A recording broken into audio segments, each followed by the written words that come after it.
Hello everyone, welcome back তোমাদেরকে আরও একবার ম্যাডি দ্য গোল্ডেন চ্যানেলে।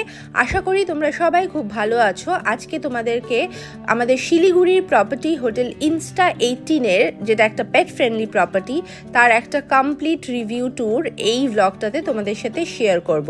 ভিডিওটা ভীষণ ইনফরমেটিভ হবে, চলো শুরু করা যাক।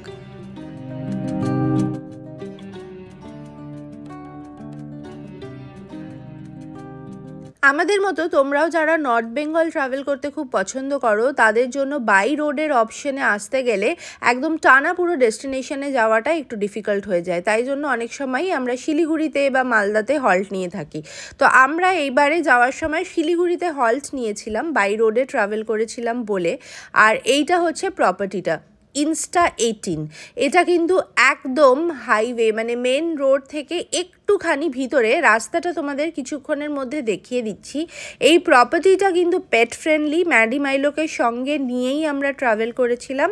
আর নিজস্ব পার্কিং, রেস্টুরেন্ট সমস্ত কিছু রয়েছে।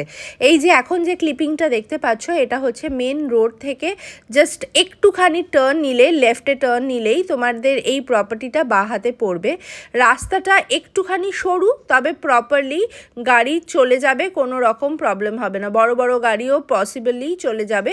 আর এই স্পেসিফিক লোকেশনটা কিন্তু একদম প্রাইম লোকেশন। তো কাজেই যারা একদম মেন সিটির কাছাকাছিও থাকতে চাইছো বা পরের দিন একদম সকাল সকাল বেরিয়ে পড়তে চাইছো, হাইওয়ে ধরে নেবে, তো তাদের জন্য এই লোকেশনটা একদম আইডিয়াল। আর নিজস্ব গাড়ি নিয়ে আসলে, যেহেতু ওদের নিজস্ব পার্কিংও রয়েছে, তাই জন্য এটা একটা ভালো স্টে অপশন যদি তোমরা ওয়ান নাইটের শিলিগুড়িতে একটা স্টপ ওভার হল্ট নিচ্ছ।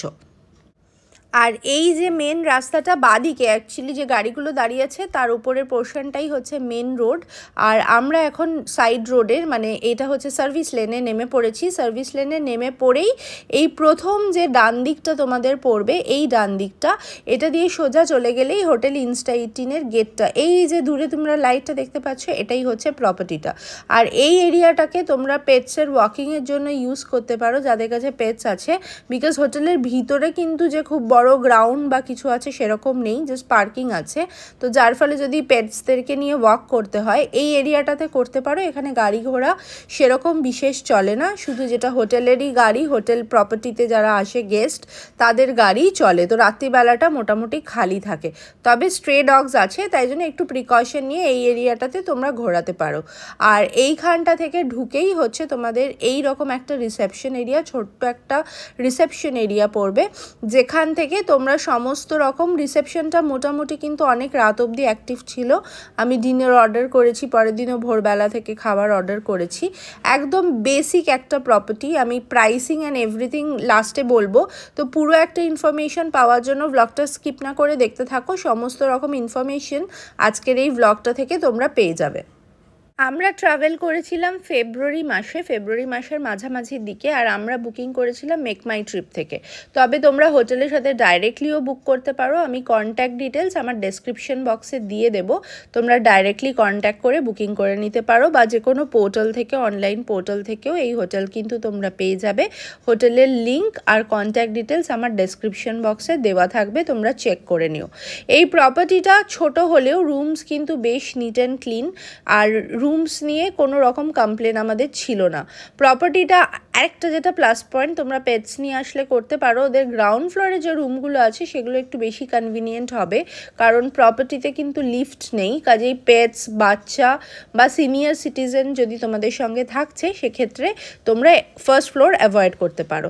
চলো এবার তোমাদের সঙ্গে একটা কুইক রুম ট্যুর শেয়ার করে দিই। এইটা হচ্ছে একটা ডিসেন্ট কুইন সাইজের একটা বেড।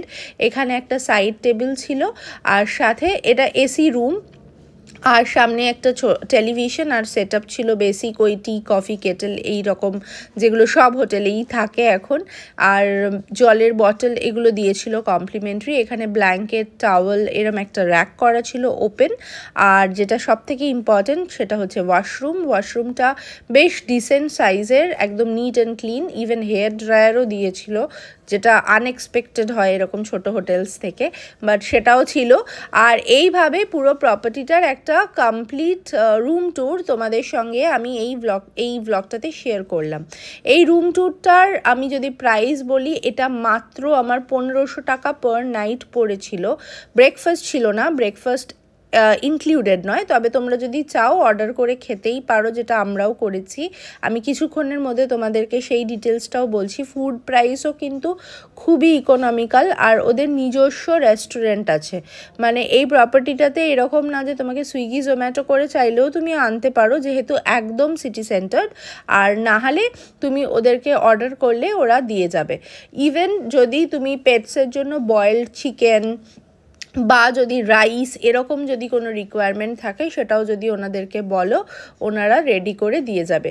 তো পেটস থাকলে আমার জন্য একটা এটা কনসার্ন হয় আমি কুক করার জন্য নিজের কিছু অ্যারেঞ্জমেন্ট দরকার হয়, যেটা এয়ারবিএনবি বা হোমস্টেতে থাকে, নিজেরই কিচেন, সেলফ ইকুইপড কিচেন থাকে।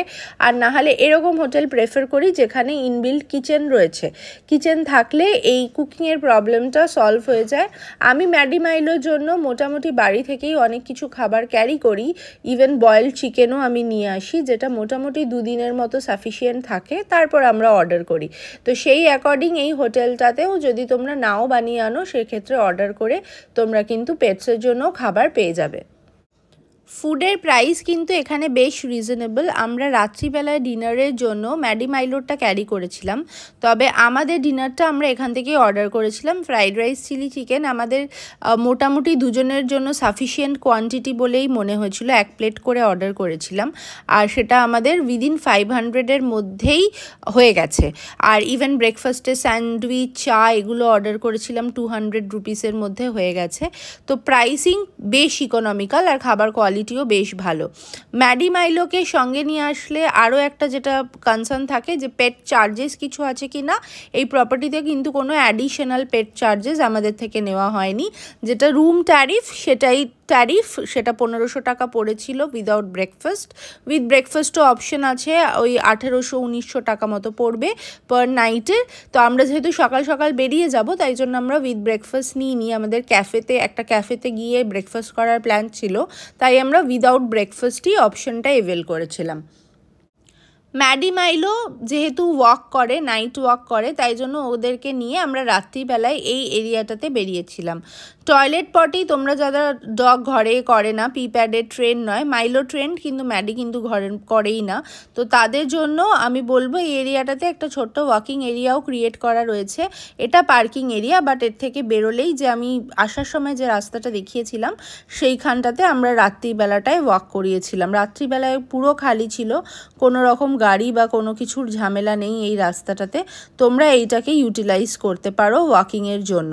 আর এই যে প্রপার্টিটার একটা দিনের বেলার লুক তোমাদের সাথে শেয়ার করছি। সামনের যে রাস্তাটা দেখতে পাচ্ছ গাড়ি যাচ্ছে, ওইটাই কিন্তু মেন রোড, এতটাই কাছে। ওদের ইনহাউসও ইভেন ডগ আছে, এটা হচ্ছে ওদের নিজস্ব ডগ। আর হচ্ছে এই প্রপার্টিটাতে আমরা ছিলাম ফার্স্ট ফ্লোরে। আমি শুধু সাজেস্ট এটাই করব, তোমরা যদি আসছো পেটস নিয়ে, চাইল্ড বা সিনিয়র সিটিজেন, সেক্ষেত্রে আগে থেকে একটু বুকিং করলে ওনাদেরকে তোমরা বলে দিও যে আমাদেরকে গ্রাউন্ড ফ্লোরের রুমটা দিতে। আমার এইটা চেক করা হয়নি যে লিফট নেই প্রপার্টিটাতে, এটা আমার মনে হয় স্পেসিফিক্যালি তোমাদেরকে বলে দিলাম এই জন্য, কারণ এটা একটু প্রবলেম হয়ে যায় যদি সঙ্গে পেটস থাকে। আর এই প্রপার্টিটাতে বাদবাকি সব কিছু কনসিডারিং যেটুকু টাকা আমি পে করেছি, সেই অনুযায়ী এটা কিন্তু খুব ভালো একটা ট্রানজিট প্রপার্টির অপশন। কারণ ট্রানজিট প্রপার্টির ক্ষেত্রে মেন হচ্ছে লোকেশন, যে কত জলদি আমরা একদম নেক্সট ডেস্টিনেশনের জন্য বেরোতে পারবো। সেকেন্ড, আমার জন্য পেট অ্যালাউড নয় এই লোকেশনের মধ্যে। বাইরে একটু দূরে অনেকগুলোই পেট ফ্রেন্ডলি পেয়েছিলাম, বাট আমি যে লোকেশনে চাইছিলাম সেখানে খুব বেশি অপশন ছিল না। তো যার ফলে আমি এই প্রপার্টিটাকে সিলেক্ট করেছিলাম, কারণ এটা একদম সিটি সেন্টার্ড, মানে একদম আমাদের হার্ডলি ওই মেন রোডটা কানেক্ট করতে 5 মিনিটও লাগেনি। আর আমরা শহরটা ছেড়ে দিয়ে মেন হাইওয়েতে উঠে পড়তে পেরেছিলাম উইদিন আরও আধ ঘন্টার ভেতরেই আমরা শহর ছেড়ে দিতে পেরেছিলাম। এবার যদি আমি খুব সিটির ভেতরে থাকি, সেক্ষেত্রে আমার ওটা একটা প্রবলেম হয়ে যায়। আর তৃতীয়ত যেটা আমি দেখি, একদম নিট অ্যান্ড ক্লিন রুমের সাথে একটা রেস্টুরেন্ট থাকতে হয়। শিলিগুড়ির এই ট্রানজিট প্রপার্টির মধ্যে অনেকগুলোই প্রপার্টি রয়েছে যেগুলোতে তোমরা আউটসাইড ফুড অ্যালাউড, তার ফলে সুইগি জোম্যাটো করে খাবার আনাতে হবে, কিন্তু ওদের উইদিন হোটেলের মধ্যে কোনো রেস্টুরেন্ট নেই। পেটস থাকলে এটা একটা সমস্যা হতে পারে, যদি হঠাৎ করে তোমার কোনো খাবার ওদের জন্য দরকার হয় তাহলে কিন্তু হোটেল সেটা প্রোভাইড করতে পারবে না, যেহেতু ওদের ইনহাউস রেস্টুরেন্টের অপশন নেই। তো এই কয়েকটা অপশন আমি জেনারেলি ট্রানজিট হোটেলের ক্ষেত্রে চেক করি, যেটা এই হোটেলের ক্ষেত্রেও চেক করেছিলাম। ট্রানজিট হোটেলে খুব একটা ফ্যান্সি অপশন আমাদের রিকোয়ারমেন্ট হয় না, বিকজ হার্ডলি এখানে আমি কিছু ঘন্টা জাস্ট ঘুমিয়েছি। তবে হ্যাঁ, একদম নিট অ্যান্ড ক্লিন বেড আর ওয়াশরুম এটা রিকোয়ার, যেটা ডেফিনেটলি তুমি মাত্র 1500 টাকার মধ্যে এই প্রপার্টিতে পেয়ে যাবে। কাজেই নর্থ বেঙ্গল ট্রিপে যদি হল্ট করতে হয়, শিলিগুড়িতে যদি স্টে করতে হয়, সেক্ষেত্রে এই প্রপার্টিটাকে ডেফিনেটলি তোমরা কনসিডার করতে পারো। হোটেলের স্ট্যান্ডার্ড চেক ইন টাইম হচ্ছে 12টা আর চেক আউট টাইম হচ্ছে 11টা, সকাল 11টা। তো আমরা এখান থেকে ওই 11:10 মধ্যেই বেরিয়ে পড়ছি এখন, কারণ আমরা নেক্সট যাব হচ্ছে ডুয়ার্স, যেটা এখান থেকে আরও ওই রকম 2.5-3 ঘন্টা মতো, 2 ঘন্টা মতো লাগবে। তো ওই 2 ঘন্টা সময়ের জন্য প্লাস আমরা একটা ক্যাফেতেও গেছিলাম, যেটার ভ্লগ আমি আমার ডেসক্রিপশন বক্সে লিঙ্ক করে দেবো, তোমরা চেক করে নিও। সেই ক্যাফে করে তারপর আমরা ফাইনালি গিয়ে ডুয়ার্সের হোটেলে পৌঁছেছিলাম। আগামী দিনের ভ্লগে, নেক্সট যে ভ্লগটা আসবে, আমি ডুয়ার্সের হোটেলটারও একটা কমপ্লিট রিভিউ ট্যুর, পুরো ইন ডিটেলস, ওটা বেশ সুন্দর একটা প্রপার্টি, তোমাদের সাথে ভ্লগে শেয়ার করব। এই প্রপার্টিটা রিলেটেড যদি কোনো রকম কোয়েরি থাকে আমাকে কমেন্ট বক্সে লিখে জানিও, আমি ডেফিনেটলি আমার নলেজ অনুযায়ী তোমাদেরকে যেরকম সব ভ্লগে রিপ্লাই দিই এটাতেও রিপ্লাই দেবো। ভ্লগটা কীরকম লাগলো, ইনফরমেটিভ ছিল কি না সেটাও জানিও। আর আশা করি আমাদের প্রত্যেকটা ভিডিওর মতো এই ভিডিওটাতেও তোমরা পছন্দ হলে সাবস্ক্রাইব করে পাশে থাকবে, লাইক শেয়ার আর কমেন্ট করে জানাবে, সাপোর্ট করবে। আর তোমাদের সঙ্গে খুব শিগগিরই দেখা হচ্ছে আমাদের একটা নতুন এপিসোড নিয়ে নেক্সট ব্লগে। আজকের মতো ভিডিওটাকে আর বড় করছি না। হোটেল ইনস্টা 80-র এই রিভিউ ব্লগটা কেমন লাগলো আমাকে নিশ্চয়ই জানিও, আর খুব শিগগিরই তোমাদের সাথে নেক্সট এপিসোডে দেখা হচ্ছে। টিল দেন সবাই খুব খুব খুব ভালো থেকো। Tata everyone.